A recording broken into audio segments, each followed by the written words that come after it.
Hello सांग मैंने जय Jagannath welcome back to our YouTube channel Arpita blog. तो प्लीज़ मत टे सपोर्ट करंतु सांग मैंने।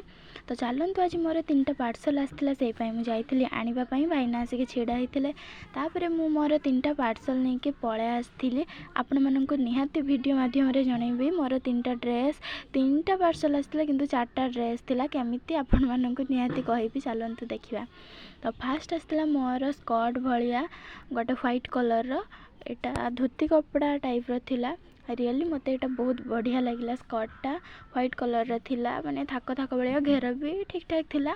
मते तो बहुत बढ़िया लगिला।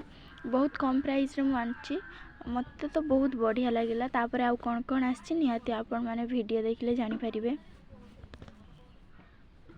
तापर आसला मोर गोटे रेड कलर टॉप से स्कर्ट ऊपर पिंधिया मु आनी रेड कलर कलर वाला थिला फुल हाथ थिला एटा भी मते बहुत बढ़िया लगिला। तापर आसला 2टा कुर्ती गुटे रे आसला ए कलरटा भी मते बहुत बढ़िया लगिला। एटा भी फुल हाथ थिला आ एई ड्रेसटा भी मते सबुठु भल लगिला। आपण मानको केमती लगिला निहाती कमेंट रे जणाइबे। रहउची जय जगन्नाथ सांग माने।